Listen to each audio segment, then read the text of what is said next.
Hello दोस्तों, आपके अपने यूट्यूब चैनल यूपीएससी नेट में स्वागत है। मैं तरुण गुप्ता आज बात करने वाला हूं 14 सितंबर 2024 की जो हमारी डेली करंट अफेयर्स होती है उसकी आज हम बात करने वाले हैं। मुझे पता है कि ये काफी एक वीक से आई नहीं है आप लोगों की। एक्चुअली उसकी कुछ मजबूरियां थी। एक्चुअली मेरा लैपटॉप थोड़ा सा खराबी आ गई थी तो लैपटॉप को रिप्लेस करवाना पड़ा, जिसके चलते हम वीडियो नहीं बना पाए। माफी चाहते हैं आपके लिए और आप सब लोग क्षमा कर दीजिएगा हो सके तो। बाकी की अगर कोई भी डाउट है आप लोग कमेंट कर सकते हो मुझे, और हमारे ऐप और टेलीग्राम पे भी आप लोग मुझे पिन कर सकते हो।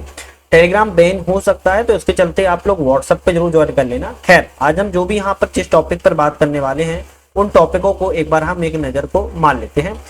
पहाड़ी कोरबा जनजाति के बारे में बात करेंगे और प्रधानमंत्री ने यहाँ पे बहुत इंपॉर्टेंट बात कही है तो इसको समझना वेरी वेरी वेरी इंपॉर्टेंट है। मिशन मौसम क्या है, आज ही लॉन्च हुआ है, इसके बारे में देखेंगे। टाइफून यागी आया है, कहां पर आया है इसको देख लेंगे। सोयूज अंतरिक्ष यान किन दो एजेंसियों के बीच में इसको बनाया गया है, रूस और नासा के बीच में इसको लागू किया गया है या बनाया है, तो इसको अच्छे से देखेंगे। और भारत में इसकी क्या भूमिका है इसको भी देख लेंगे। मिथुन, मिथुन क्या है, मिथुन कोई राशि नहीं है, ध्यान रखना है। मिथुन एक जानवर है, उसके बारे में समझेंगे।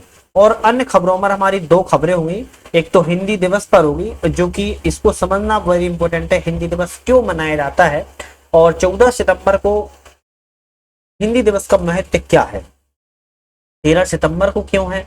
इन सभी चीजों पर एक एक करके हम चीजों पे बात करेंगे। जल्दी से चैनल पे लाइक सब्सक्राइब शेयर कर दीजिएगा। और हमारा ऐप आ चुका है जिसके डिस्क्रिप्शन में लिंक है, नट लर्निंग ऐप, इसको डाउनलोड कर सकते हो आप लोग। यहाँ पर आप लोग टेस्ट सीरीज वगैरह लगा सकते हो। खैर, पहले आज की जो हमारी करंट अफेयर्स है पहाड़ी कोरबा जनजाति, इसके हम समझते हैं। और पहाड़ी कोरबा जनजाति को आप देख पा रहे होंगे और किस तरीके से ये जनजाति दिख रही है आपको। छप्पर वाला कह सकते हो कि घर बना हुआ है अभी भी। हम और आप तो एक पक्के मकान में रहते हो, लेकिन अभी भी ये एक छप्पर मतलब छपरल वाले मकान में रहते हैं और बारिश के मौसम में इनको कितनी ही दिक्कतों का सामना करना पड़ता होगा, आप लोग सोच के भी आपकी रूह कांप सकती है।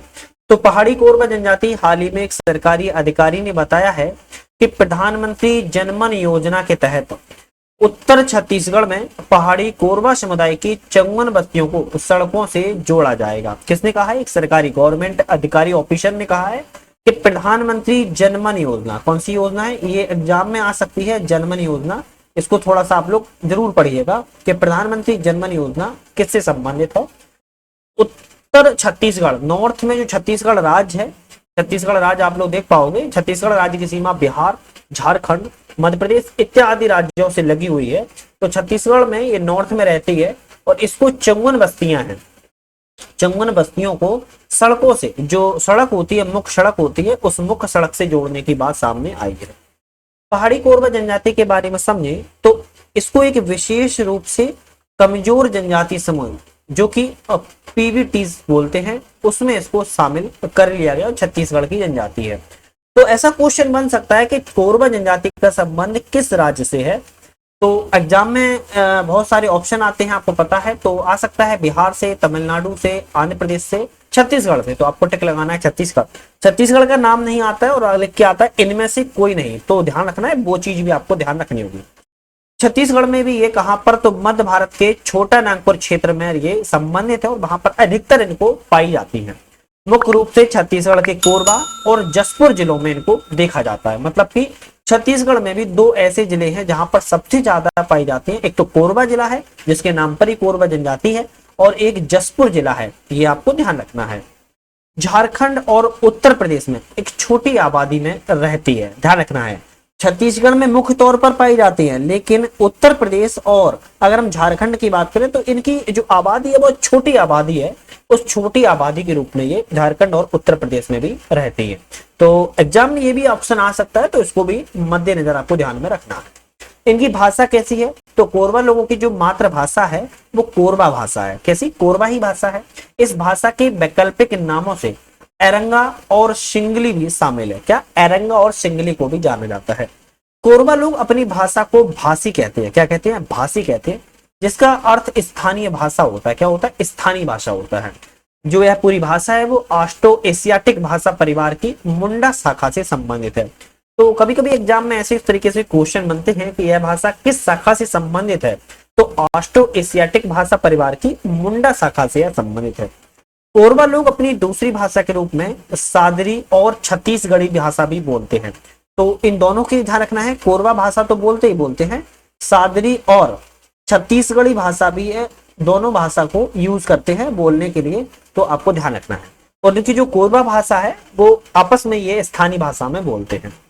इनकी अर्थव्यवस्था किस पर है, तो मुख्य रूप से ये छोटे पैमाने पर खेती करते हैं, मछली पकड़ने का कार्य करते हैं, शिकार करते हैं, जंगल से उपज इकट्ठा करने पर यह निर्भर करते हैं। एक तरीके से एक कह सकते हो कि पारंपरिक रूप से अपनी अर्थव्यवस्था को चला रहे हैं। मुख्य रूप से यह जुंगा खेती नामक निर्वाह कृषि का अभ्यास करते हैं। कौन सी? जुंगा खेती।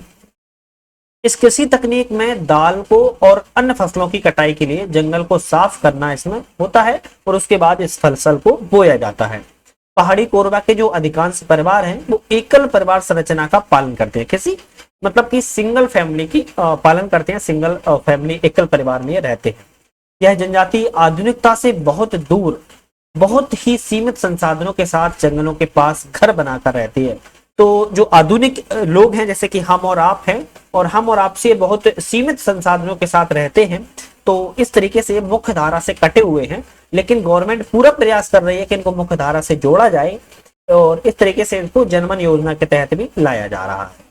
लेकिन जो उनके घर परिवार होते हैं वो किसी सदस्य की अगर मृत्यु हो जाती है, जो घर परिवार में अगर किसी सदस्य की मृत्यु हो जाती है तो वे उस घर को छोड़ देते हैं और वहां से किसी अन्य स्थान पर चले जाते हैं और फिर से घर बना लेते हैं। क्योंकि ये एक तरीके से कह सकते हो, मान लो यहाँ पर इनका एक घर बना हुआ है और इस घर में किसी इनके सदस्य की मृत्यु हो जाती है, तो ये इस घर को छोड़ देते हैं और फिर कहीं और जाकर ये लोग फिर इस घर में बना लेते हैं और फिर उस घर पे रहने लगते हैं। तो इस तरीके से इनकी परंपरा है वो चली आ रही है। कोरबा जनजाति की अपनी एक पंचायत भी है और सामाजिक परंपराओं के अनुसार समूह को जो बैठक होती है, अगर कानून कोई तोड़ता है तो उसको न्याय दिया जाता है और न्याय दिलाना भी होता है। तो इस तरीके से अपनी एक पंचायत के रूप में इनका एक कानून बने हुए हैं, उस कानून के माध्यम से वहां पर न्याय का पालन किया जाता है। इनका धर्म की बात करते हैं तो इनका जो धर्म है वो पैतृक पूजा है, मुट्ठी भर देवी देवताओं की पूजा तक ही सीमित है। जो पैतृक पूजा इनकी है और मुट्ठी भर देवी देवताओं की पूजा तक ये सीमित रखे हुए हैं। महत्वपूर्ण अगर देवताओं की बात करें तो शिगरी देवता, गौरिया देव, महादेव, भगवान शिव और पार्वती की ये मुख्य तौर पर पूजा करते हैं। साथ में खुदिया रानी इस समुदाय की सर्वोच्च देवी है जिसकी ये लोग बहुत मान्यता के अनुसार पूजा करते हैं। हालांकि देखा जाए तो हिंदू परंपरा के अनुसार इनका जो धर्म है मान्यता प्राप्त है और शिगरी देव, गौरिया देव, महादेव जिनको भगवान शिव और पार्वती की पूजा करने के साथ साथ इनकी जो सर्वोच्च जो देवी है या रानी है वो खुदिया रानी है जो इनकी मुख्य तौर पर ये पूजा पाठ करते हैं। नेक्स्ट हमारी करंट अफेयर्स आएगी मिशन मौसम। अच्छा, आपको ये चीज ध्यान रखना है, जो हमारी ये करंट अफेयर्स चलती है, आपको ये जो हमारी करंट अफेयर्स चलती है उस करंट अफेयर्स में आपको कितनी टोटल 7 खबरें देखने को मिल जाती हैं। तो अगर 7 खबरें आपको एक वीडियो में पूरे दिन की पूरी डिटेल्स के साथ देखने को मिल रही हैं तो आपको क्या लगता है, मेहनत नहीं लगती होगी? बहुत मेहनत लगती है और ईमानदारी से बताना आप लोग कमेंट करके, क्या ये ऐसे ही बन जाती है? इसमें बहुत मेहनत लगती है। आप लोग प्लीज सब्सक्राइब, चैनल को लाइक शेयर जरूर करिएगा और हमारा ऐप भी डाउनलोड कर सकते हो। इस ऐप की डिस्क्रिप्शन में लिंक है, इस ऐप पर आप लोग पीडीएफ डाउनलोड कर सकते हो और साथ में किसी भी एग्जाम्स की टेस्ट सीरीज लगा सकते हो। जैसे कि यूपी पीसीएस का एग्जाम आ रहा है, वहां पर टेस्ट सीरीज अपलोड हो रही है तो आप टेस्ट सीरीज भी लगा सकते हो। तो एक बार जाइएगा चैनल पे जरूर चेकआउट कर लीजिएगा। मिशन मौसम की बात करते हैं। हालांकि हम मिशन मौसम क्या है, तो मिशन मौसम प्रधानमंत्री नरेंद्र मोदी जी की अध्यक्षता में केंद्रीय मंत्रिमंडल ने मिशन मौसम को मंजूरी को दे दी है। तो भारत के प्रधानमंत्री नरेंद्र मोदी जी हैं, 3.0 इनको कहते हैं प्रधानमंत्री, तीसरी बार प्रधानमंत्री बने और इनकी जो अध्यक्षता में केंद्रीय मंत्रिमंडल है, मिशन मौसम को मंजूरी मिल चुकी है। क्या है तो इस विशेषताएं, सबसे पहले उद्देश्य को देखते हैं। क्या है तो चरम मौसम की घटनाएं और जलवायु परिवर्तन के प्रभावों की जो भविष्यवाणी है उसको और उससे निपटने के लिए भारत की क्षमता में वृद्धि करना। मतलब कि मान लो अगर मौसम विभाग जारी कर देता है कि 20 सितंबर को बहुत बड़ा तूफान आने वाला है, तो ये सूचना कैसे देगा? उसके लिए कहीं ना कहीं टेक्नोलॉजी चाहिए होगी, उसके लिए कहीं ना कहीं एक संसाधन चाहिए होंगे। तो इस तरीके से एक मंजूरी मिल चुकी है और उस भविष्यवाणी कर सकता है मौसम विभाग और उस भविष्यवाणी के हिसाब से जो कोस्टल एरिया होते हैं अक्सर वहां पर सबसे ज्यादा खतरा होता है, तो वहां पर भारत निपटने के लिए भी अपनी क्षमता का निर्माण कर सकता है। तो सबसे अच्छा इसका उद्देश्य है। बजट की बात करें तो 2 वर्षों के लिए करीब करीब 2000 करोड़ रुपए का यहाँ पर बजट पेश किया गया है। अगर हम क्रियान्वयन की बात करें, कौन सा मंत्रालय इसको देखेगा, तो पृथ्वी विज्ञान मंत्रालय के तहत 3 प्रमुख संस्थान होंगे। भारतीय मौसम विज्ञान विभाग, भारतीय उष्णकटिबंधीय मौसम विज्ञान संस्थान और राष्ट्रीय मध्यम अवधि मौसम पूर्वानुमान केंद्र। ये 3 मौसम जो संस्थान होंगे ये पूरा निगरानी करेंगे और ये पूरा कार्य करेंगे। तो ये तीनों के तीनों पृथ्वी विज्ञान मंत्रालय के तहत इनको रखा गया है। इसमें कुछ अन्य निकाय भी शामिल होंगे। कौन कौन से होंगे, तो भारतीय राष्ट्रीय महासागर सूचना केंद्र, राष्ट्रीय ध्रुवीय एवं महासागर अनुसंधान केंद्र, राष्ट्रीय महासागर प्रौद्योगिकी संस्थान के द्वारा इसको समर्थन भी दिया जाएगा। इसकी कार्यप्रणाली कैसी होगी, तो इस जो मिशन है, मिशन मौसम, इसमें समय और स्थानिक पैमाने पर अत्यधिक मतलब कि बहुत ही सटीकता के साथ और समय पर मौसम और जलवायु की जानकारी देने के लिए अवलोकन किया जाएगा और समझ को बेहतर बनाने पर केंद्रित ध्यान किया जाएगा, जिससे कि मानसून, वायु की गुणवत्ता, चरम मौसमी घटनाएं, चक्रवात, कोहरा, ओलावृष्टि और वर्षा के प्रबंधन के लिए जो मौसम में हस्तक्षेप है उसकी जानकारी मिल सके या शामिल की जा सके। तो इस तरीके से देखोगे तो जितनी भी मौसम से संबंधित घटनाएं हैं ये सभी मौसम से संबंधित घटनाओं को कवर करेगा। क्या करेगा, कवर करेगा। और ये भारत के लिए अपने आप में बहुत अच्छी चीज है, क्योंकि अब भारत की अगर जलवायु की बात करें, वैसे तो भारत की जलवायु बढ़िया है, लेकिन कहीं ना कहीं चक्रवातों को भारत का सामना करना पड़ता है ना। और इस तरीके से काफी बार सूखा पड़ता है, काफी बार बाढ़ आ जाती है। तो इन सभी चीजों को देखते हुए मिशन मौसम बहुत ज्यादा इंपॉर्टेंट भी है। उच्च तकनीक का प्रयोग कौन सा किया जाएगा इसकी बात करें तो मिशन मौसम के लिए जो महत्वपूर्ण तथ्य है, उन्नत सेंसर मतलब कि हाई टेक्नोलॉजी के सेंसर, सुपर कंप्यूटर, उन्नत पृथ्वी जो मॉडल है उसका विकास और वास्तविक समय के लिए जो डेटा होगा उसके साझाकरण के लिए जीआईएस आधारित, क्या जीआईएस आधारित स्वचालित निर्णय समर्थन प्रणाली के साथ जो अगली पीढ़ी के रडार और उपग्रह हैं इनकी तैनाती भी शामिल की जाएगी। आपको पता ही होगा कि आईएनआरएस भारत का जो नाविक जिसको हम कहते हैं एक जीपीएस टेक्नोलॉजी है और भारत ने विकसित करके अपना लागू किया हुआ है या विकास किया हुआ है, उसको ही यहाँ पर टेक्नोलॉजी का प्रयोग किया जाएगा रडार और सैटेलाइट के माध्यम से। जब रडार सैटेलाइट अच्छी होगी, काम करेगी, तो कहीं ना कहीं भारत को प्रत्येक मौसम के बारे में जानकारी प्राप्त होगी, स्वाभाविक सी बात है। मिशन मौसम के लाभ क्या होंगे, अगर हम लाभों की बात करें तो मिशन के जो लाभ होंगे, कृषि में लाभ होगा, आपदा प्रबंधन डिजास्टर मैनेजमेंट में लाभ होगा, रक्षा क्षेत्र में भी होगा, विमान जो हवाई जहाज उड़ते हैं उस क्षेत्र में भी लाभ होगा, ऊर्जा के क्षेत्र में लाभ होगा, जल संसाधन के क्षेत्र में लाभ होगा, पर्यटन के साथ कई क्षेत्रों में लाभ यहाँ पर देखने को मिल सकते हैं। लगभग आप देखोगे यहाँ पर कई सारे लाभों को यहाँ पर एक साथ सम्मिलित कर लिया गया है। साथ में शहरी नियोजन कैसे किया जाए, परिवहन और पर्यावरण की निगरानी कैसे किया जाए, इस प्रक्रिया में भी सुधार कर सकते हैं। इसमें नागरिकों और अंतिम छोर तक जो उपयोगकर्ता हैं उन हितधारकों को चरम मौसमी घटनाओं और जलवायु परिवर्तन के प्रभावों से बेहतर सटीकता से निपटने के लिए तैयार किया जा सके, इसको भी हम यहाँ पर लाभप्रद देख सकते हैं। तो एक तरीके से आप इस करंट अफेयर्स को सिर्फ नॉलेजेबल करंट अफेयर्स ना मानते हुए प्रीलिम्स आपका एग्जाम हुआ उसमें तो हेल्पफुल होगी, मेंस के एग्जाम में भी ये आपके लिए इंपॉर्टेंट है। क्यों, क्योंकि हम एक चीज देखो होगा, आप मैं हर चीज बता रहा हूं चर्चा में क्यों है, इसकी विशेषताएं क्या है, कार्य प्रणाली क्या है, तकनीक कैसी है, लाभ क्या है। तो इस तरीके से हम एक एक चीज को अगर डायमेंशन कर रहे हैं तो कहीं ना कहीं मेंस के लिए आपके लिए इंपॉर्टेंट हो जाती है ये। साथ में इसको जो लंबे समय की समुदाय होगा, दीर्घावधिक समुदाय है, इस कार्यक्रम में हिस्सा बन सकता है। कई सारे क्षेत्र इसमें शामिल हो सकते हैं और पारिस्थितिक प्रणालियां क्षमता लचीलापन बढ़ाने में मदद भी कर सकती है। साथ में मौसम की निगरानी, मॉडलिंग, पूर्वानुमान प्रबंधन, अनुसंधान और विकास क्षमता में तेजी से इसका विस्तार किया जा सकता है। जब हाई टेक्नोलॉजी की यहाँ पर अत्याधुनिक तकनीक का प्रयोग किया जाएगा, एकीकृत करके, इंटीग्रेटेड करके, तो मिशन मौसम जो होगा वो उच्च परिशुद्धता के साथ मौसम की भविष्यवाणी कर पाएगा और नए मानक भी स्थापित कर पाएगा। तो आप समझिएगा ये बहुत अच्छा है और अपने आप में ये अच्छी तरीके से कार्य भी करता ही रहेगा। तो मिशन मौसम वेरी इंपॉर्टेंट है, आपको ध्यान रखना है, ठीक है। अब हम बात करते हैं टाइफून यागी, जो हाल ही में टाइफून यागी आया है, ये कहां पर आया है, तो इसकी अगर लोकेशन की बात करें तो साउथ चाइना सी में आया है। कहां पर, साउथ चाइना सी में इसको देखा गया है, ये पाया गया है। और साउथ चाइना सी से क्या ये भारत में भी आ सकता है, या फिर भारत को इससे क्या खतरा है, इसको हम यहाँ पर एक एक चीज को देख सकते हैं। अगर साउथ चाइना सी की बात करें तो यहाँ पर आपको साउथ चाइना सी देखने को मिल जाएगा। ठीक है, तो अलग अलग जगह पर चक्रवातों कहते हैं, जैसे कि यहाँ पर टाइफून कहते हैं, हिंद महासागर में चक्रवात ही कहते हैं, साइक्लोन कहते हैं, और आप देखोगे जो यूएसए वगैरह है वहां पर हरिकेन कहते हैं। ठीक है, तो अलग अलग नामों से जाना जाता है। टाइफून यागी जो आया है हाल ही में, तो दक्षिणी चीन सागर में इसको विकास हुआ है या विकसित हुआ है, और इसे वर्ष बैरल के बाद दुनिया का दूसरा सबसे शक्तिशाली उष्णकटिबंधीय चक्रवात माना जा रहा है। मतलब कि जो सबसे शक्तिशाली चक्रवात है वो कौन सा है, बैरल है। कौन सा, बैरल है। और बैरल के बाद अगर कोई चक्रवात है तो कौन सा है, टाइफून यागी है। कौन सा है, टाइफून यागी को कहा जा रहा है कि पहले नंबर पर तो हो जाएगा बैरल, दूसरे नंबर पर ये जो टाइफून यागी आया है ये दूसरा सबसे ज्यादा उष्णकटिबंधीय चक्रवात माना जा रहा है।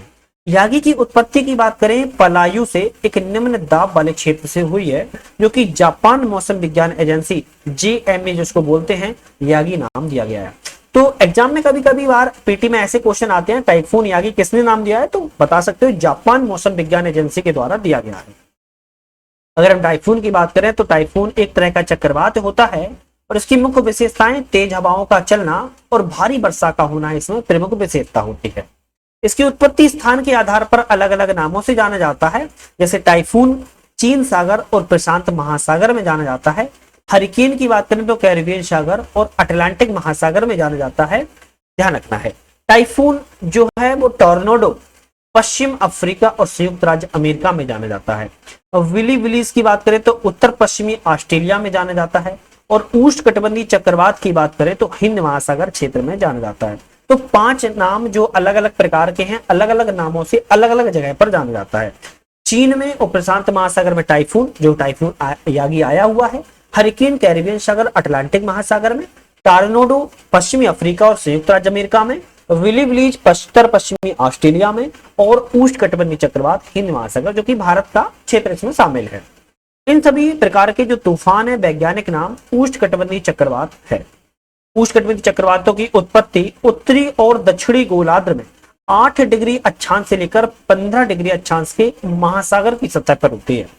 ध्यान रखना है, चक्रवात की जो उत्पत्ति होती है महासागर में होती है, और खास तौर से जो उष्णकटिबंधीय चक्रवात की उत्पत्ति होती है वो 8 डिग्री अक्षांश से लेकर 15 डिग्री अक्षांश के बीच में होती है। तो आपको ये ध्यान रखना है, ये एग्जाम में कई बार आता है और आ भी चुका है। अगर हम इसकी बात करें तो ये महासागरों के पश्चिमी भाग में उत्पन्न होते हैं, जहां पर तापमान पूर्वी भागों की तुलना अपेक्षाकृत अधिक होता है। उत्तरी गोलार्ध में इनकी दिशा वामावर्त होती है, मतलब कि काउंटर क्लॉकवाइज, और दक्षिणी गोलार्ध में इसकी दिशा दक्षिणावर्त होती है, मतलब कि क्लॉकवाइज। तो नॉर्थ में जो इनकी दिशा होती है वो एंटी क्लॉकवाइज होती है। क्या होती है, एंटी क्लॉकवाइज होती है, मतलब घड़ी के सुई के विपरीत।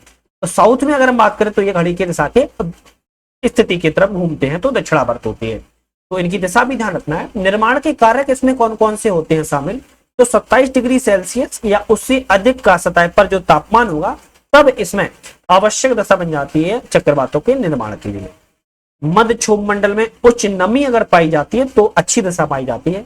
हवा की जो औसत गति होगी वो 120 घंटा प्रति किलोमीटर होगी। घूर्णन आरंभ करने के लिए कोरियोलिस बल की उपस्थिति यहाँ पर होना अनिवार्य है, और एक प्रारंभिक निम्न दाब मतलब कि लो प्रेशर का क्षेत्र यहाँ पर बनेगा तभी। ये जो 5 फैक्टर है, इन 5 फैक्टर का होना एक चक्रवात के लिए अच्छी दशा को दर्शाते हैं। तो इन दशाओं को एग्जाम में पूछा भी जाता है, पीटी में कई बार पूछा जा चुका है। एक प्रश्न ऐसे के चलते, टाइफून यागी किस महासागर से संबंधित है, हिंद महासागर, प्रशांत महासागर, जापान सागर या दक्षिण चीन सागर। इसका आंसर आपको मुझे कमेंट में देना है, और कमेंट में आप आंसर देते हो तो मुझे ये लगता है कि आप लोगों ने वीडियो देखी है और आपने अच्छे से समझी भी है। खैर, हम नई करंट अफेयर्स पे चलते हैं। सोयूज अंतरिक्ष यान। अब ये सोयूज अंतरिक्ष यान क्या है, इसके बारे में भी समझ लेते हैं। तो हाल ही में 2 रूसी और 1 अमेरिकी को लेकर सोयूज अंतरिक्ष यान अपने प्रक्षेपण के 3 घंटे से कुछ अधिक समय के बाद अंतरराष्ट्रीय अंतरिक्ष स्टेशन इंटरनेशनल स्पेस स्टेशन पर पहुंच चुका है। तो कितने लोगों को, टोटल 3 लोगों को, जिसमें से 2 लोग तो हैं रूस के और एक लोग है इसमें अमेरिका का। तो 3 लोगों को इसको अंतरराष्ट्रीय अंतरिक्ष स्टेशन पर पहुंचा है। लेकिन इतना चर्चा में क्यों आ गया है, तो इसके बारे में समझिए। सोयुज, जिसको सोयुज एक रूसी अंतरिक्ष यान है। सोयुज कार्यक्रम अंतरिक्ष अन्वेषण के इतिहास का सबसे लंबे समय तक चलने वाला मानव अंतरिक्ष यान का कार्यक्रम है। मतलब कि इसीलिए चर्चा में है क्योंकि इतिहास में सबसे लंबे समय तक ये चलेगा और मानव अंतरिक्ष यान का कार्यक्रम है। सोयुज क्या कर सकता है, तो रूसी चालक दल के सदस्यों को कॉस्मोनॉट कहता है और संयुक्त राज्य अमेरिका के नासा चालक दल को अंतरिक्ष यात्री कहा जाता है। तो ये भी इंपॉर्टेंट है कि लोग अपने अंतरिक्ष यात्री को कहते क्या हैं। जो रूस है वो कॉस्मोनॉट कहता है, नासा है अंतरिक्ष यात्री कहता है। यूरोप, कनाडा और जापान अपने चालक दल के सदस्यों को भी अंतरिक्ष यात्री कहता है। तो मतलब कि रूस अलग नाम देता है कॉस्मोनॉट, बाकी की नासा, यूरोप और कनाडा, जापान सब अंतरिक्ष यात्री कहते हैं। सोयुज अंतरिक्ष यात्रियों और अंतरिक्ष यात्रियों को आईएसएस से ले जाता है और लेकर आता है। तो ये क्या करता है, अंतरराष्ट्रीय जो अंतरिक्ष स्टेशन है वहां पर यात्रियों को ले जाता है। सोयुज का जो अंतरिक्ष यान का वजन है 7 टन होता है और लंबाई 7.2 मीटर होती है। व्यास की बात करें तो 2.7 मीटर का होता है और 3 लोगों को सवार होने की इसमें जगह होती है। अंतरिक्ष यान आईएसएस में भोजन, पानी, अन्य आवश्यक की जो सप्लाई होती है उसको करता है। सोयुज एक दोहरे उद्देश्य की पूर्ति करता है, एक परिवहन वाहन के रूप में और एक सुरक्षा उपाय के रूप में कार्य करता है। मतलब कि 2 तरीके से ये कार्य करता है सोयुज। अब जो सोयुज है वो रूस का है और ये परिवहन मतलब कि ट्रांसपोर्टेशन का भी कार्य करता है और सिक्योरिटी के लिए भी बहुत अच्छे तरीके से कार्य करता है। लोगों को तो, अंतरिक्ष यात्रियों को तो लेके आता जाता ही है, साथ में भोजन को, पानी को और जो अन्य आवश्यक की सप्लाई होती है, आपूर्ति है, उसको भी ये कार्य करता है। कम से कम एक सोयुज हर समय अंतरिक्ष स्टेशन पर डॉक किया जाता है, जो कि जरूरत पड़ने पर आपातकालीन एस्केप पॉड के रूप में काम करता है। चालक दल को जल्दी से बाहर निकलने और पृथ्वी पर लौटने में मदद मिलती है इससे। मतलब कि कह सकते हो कि अंतरिक्ष स्टेशन पर एक सोयुज जरूर रहता ही रहता है। आपातकालीन स्थिति में 3 व्यक्तियों को ये किसमें, पृथ्वी पर लौटा सकता है। जबकि रॉकेट पृथ्वी पर वापस लौटता है, कैप्सूल अपनी यात्रा जारी रखता है तथा मात्र 9 मिनट में अंतरिक्ष पर पहुंच जाता है। तो ये इंपोर्टेंट है सोयुज और एग्जाम से इससे क्वेश्चन बन सकता है, संभावना है और ध्यान रखना है आप लोगों को। मिथुन क्या है, जो मैंने आप लोगों से कहा था, मिथुन कोई राशि नहीं, मिथुन एक जानवर है। यही मिथुन है और इसके बारे में बहुत डिटेल से समझेंगे, एग्जाम में आ सकता है। असम में पहली बार एक गौ जातीय पशु मिथुन को देखा गया है। कहां पर देखा गया है, असम राज्य में देखा गया है। और क्या है, एक गौ जातीय पशु है। मुख्यमंत्री ने हाल ही में से पहाड़ का मवेशी कहा है। क्या कहा है, पहाड़ का मवेशी कहा हुआ है। मिथुन के बारे में समझे तो मिथुन या घायल एक भारी भरकम अर्धपालतू गौ जाति प्रजाति है। माना जाता है कि मिथुन की उत्पत्ति 8000 साल पहले हुई थी। कितना, 8000 साल पहले हुई थी। और इसे जंगली भारतीय गौर भी कहा जाता है और बाइसन का वंशज भी माना जाता है। वितरण की बात करें, मतलब कहां पाया जाता है, तो दुनिया में मिथुन की सबसे अधिक संख्या की बात करें तो भारत में ही है और भारत में भी उत्तर पूर्वी में क्षेत्र में देखने को मिलती है, नॉर्थ ईस्ट में। मतलब कि अरुणाचल प्रदेश में सबसे अधिक आबादी है। हालांकि कुछ आबादी नागालैंड में भी है, लेकिन अरुणाचल प्रदेश में भारत में सबसे ज्यादा है। और दुनिया में सबसे ज्यादा कहां पर है, तो भारत में है। और भारत में सबसे ज्यादा कहां पर है, अरुणाचल प्रदेश में है। तो इस तरीके से क्वेश्चन आपको बन जाते हैं, ध्यान रखना होता है। यह दक्षिण पूर्व एशिया के कुछ हिस्सों में जैसे कि बांग्लादेश, म्यांमार और भूटान में भी पाया जाता है। भौगोलिक क्षेत्र उष्णकटिबंधीय सदाबहार वर्षा वनों में पाया जाता है। वितरण की बात करें तो अरुणाचल प्रदेश के साथ साथ ये नागालैंड का राज पशु है। तो अगर हम इसकी बात करें किसकी, मिथुन की, जो गौ प्रजाति का एक पशु है, अरुणाचल प्रदेश का तो है ही है ये, लेकिन नागालैंड का भी ये राजकीय पशु है। कैसा है, राज का पशु है। तो ध्यान रखना है, दोनों राज्यों का एक ही पशु है। अरुणाचल प्रदेश की आदि जनजातियों द्वारा मिथुन के जन्म और धरती पर आगमन के उपलक्ष्य में प्रतिवर्ष हर साल शोंगुल उत्सव मनाया जाता है। कौन सा है, सोलुंग उत्सव, सोलुंग उत्सव को मनाया जाता है। और ये मैंने फोटो लगाया है, वही सोलुंग उत्सव को ये लोग मना रहे हैं, अरुणाचल प्रदेश में मनाते हैं। शारीरिक विशेषताओं की बात करें तो मिथुन कुछ हद तक गवार, भारतीय बाइसन के समान दिखते हैं, लेकिन आकार में छोटे होते हैं। ग्वार की तरह भी मजबूत शरीर वाले होते हैं। बड़े आकार के मांसल जानवर होते हैं, जिनका औसत वजन की बात करें तो 400 से 650 किलोग्राम होता है।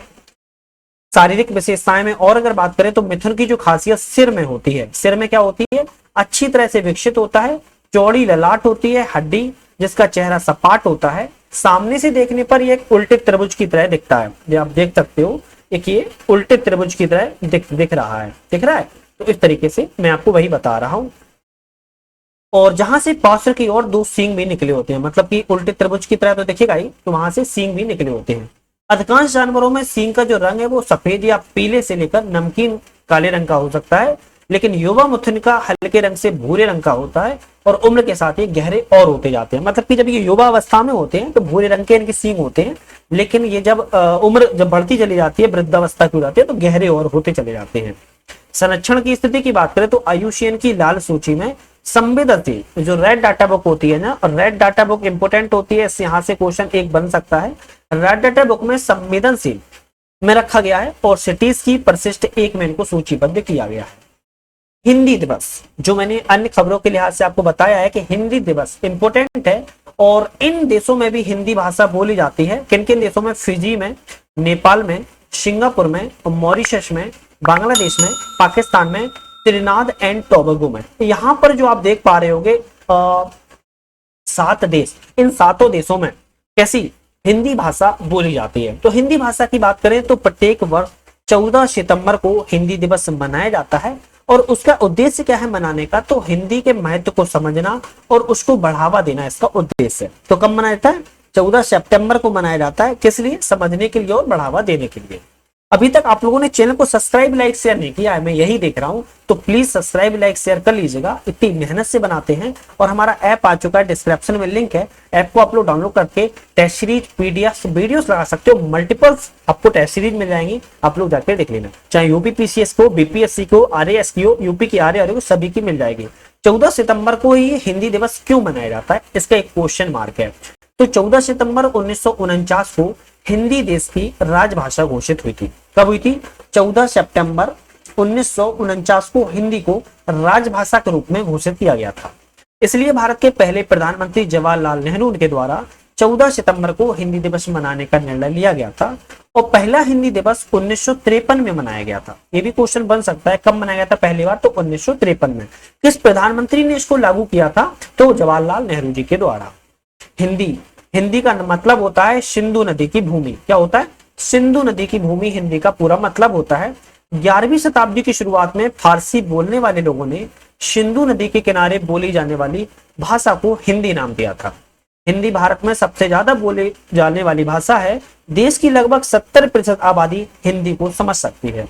मंडेरिन, स्पेनिश, अंग्रेजी भाषा के बाद हिंदी दुनिया की चौथी सबसे ज्यादा भाषा बोलने वाली भाषा है। तो कौन कौन सी भाषा सबसे ज्यादा है? तो एक तो है मंडेरिन, जो सबसे ज्यादा भाषा बोली जाती है। मंडेरिन के बाद बोली जाती है स्पेनिश। कौन सी? स्पेनिश। और स्पेनिश के बाद बोली जाती है अंग्रेजी, और अंग्रेजी के बाद जिसका नाम आता है वो ही भाषा है हमारी हिंदी। तो चौथे नंबर पर हिंदी का दर्जा है, और दुनिया में सबसे ज्यादा चौथे नंबर पर हिंदी भाषा बोली जाती है। भाषा से संबंधित कुछ संवैधानिक प्रावधान है। संघ की राजभाषा अनुच्छेद 343 में है। संघ की राजभाषा हिंदी और लिपि देवनागरी हो। अनुच्छेद 344 में कहा गया है राजभाषा के संबंध में आयोग और संसद की सहमति होगी। अनुच्छेद 351 में कहा गया है कि हिंदी भाषा के विकास के लिए निर्देश होगा, और भारतीय संविधान की अनुसूची 8 के तहत हिंदी भाषा के तहत 22 आधिकारिक भाषाओं को शामिल किया गया है। क्वेश्चन है कि पहली बार हिंदी दिवस कब मनाया गया था? 1948, 1950, 1953, 1955। इसका आंसर भी आपको हर बार की तरह कमेंट में देना है। मुझे खुशी होती है आप लोग मुझे आंसर कमेंट में देते हो। नेक्स्ट क्वेश्चन है रंगीन मछली है। अब ये रंगीन मछली ऐप क्या है जिसका अभी हाल ही में अनावरण किया गया है? तो हाल ही में केंद्रीय मत्स्य पालन, पशुपालन और डेयरी मंत्री ने रंगीन मछली मोबाइल ऐप को लॉन्च किया है। इसे प्रधानमंत्री मत्स्य संपदा योजना के सहयोग से केंद्रीय मीठा जल जीव पालन संस्थान के द्वारा विकसित किया गया है। यह ऐप सजावटी मत्स्य पालन क्षेत्र की बढ़ती जरूरतों को पूरा करने के लिए बनाया गया है। तो इस ऐप का जो खासतौर से जो कार्य है वो मत्स्य पालन के लिए, पशुपालन के लिए और डेयरी के लिए इसका उपयोग किया जाएगा। यह एक्वेरियम शॉप मालिकों को और मछली पालकों के लिए महत्वपूर्ण ज्ञान संसाधन के रूप में कार्य करेगा। रंगीन मछली ऐप 8 भारतीय भाषाओं में लोकप्रिय है। 8 भारतीय भाषाओं में इसको आप लोग देख सकते हो। इस ऐप की मछलियों की देखभाल, प्रजनन, रखरखाव के तरीकों पर व्यापक वितरण प्रदान भी करता है। इसकी प्रमुख विशेषताओं में एक्वेरियम शॉप से ढूंढे टूल हैं और उपयोगकर्ताओं को आसपास की एक्वेरियम की दुकानों का पता लगाने, स्थानीय व्यवसायों को बढ़ावा देने, सजावटी मछली और एक्वेरियम से संबंधित उत्पादों को विश्वसनीय स्रोतों से जोड़ने में अनुमति भी मिल जाती है। मतलब कि अगर आपको मत्स्य पालन से संबंधित कुछ भी कार्य है, दुकानें ढूंढनी है, व्यवसाय बढ़ाना है, सजावटी मछली करनी है या कोई भी उत्पाद खरीदना है, तो इस ऐप के माध्यम से आप हर चीज ढूंढ सकते हो। इस ऐप के माध्यम से सजावटी मछली उद्योग में नए उद्योगों और पेशेवर दोनों को शैक्षिक मॉड्यूल भी शामिल किए जाएंगे। इस ऐप के लिए आपका एक क्वेश्चन है कि रंगीन मछली मोबाइल ऐप किसके द्वारा विकसित किया गया है? केंद्रीय मत्स्य और प्रौद्योगिकी संस्थान, केंद्रीय खारा जल जीव पालन संस्थान, केंद्रीय अर्ध अंतःस्थलीय मत्स्य अनुसंधान संस्थान और केंद्रीय मीठा जल जीव पालन संस्थान। आपका आंसर इसको कमेंट में देना है। तो आपको 3 आंसर कमेंट में देने हैं। 3 क्वेश्चन मैंने आप लोगों से पूछे। आप लोग को एक चीज मैं बताना भूल गया हूं, हमारी यूपी की करंट अफेयर्स आ चल चुकी है और कई सारी 10 से 12 वीडियो बन रही हैं और एग्जाम जब तक आएगा तब तक हमारी कम से कम 25 वीडियो आ जाएंगी। तो ध्यान रखना है, एक बार चैनल पे चेकआउट कर लेना है या डिस्क्रिप्शन में प्लेलिस्ट भी है यूपी करंट अफेयर्स और एक होगी यूपी मैराथन, दोनों को आप लोग जाके देख लेना। तो आज यहीं पर समाप्त करते हैं। उम्मीद है चैनल पसंद आया होगा, वीडियो पसंद आई लाइक शेयर सब्सक्राइब कर लिया होगा, शेयर भी किया होगा अपने फ्रेंड सर्कल में, व्हाट्सएप पे, टेलीग्राम पे, इंस्टाग्राम पे, जिससे कि फैमिली बड़ी होगी तो मुझे और मोटिवेशन मिलेगा कार्य करने के लिए। तो आज यहीं पर धन्यवाद।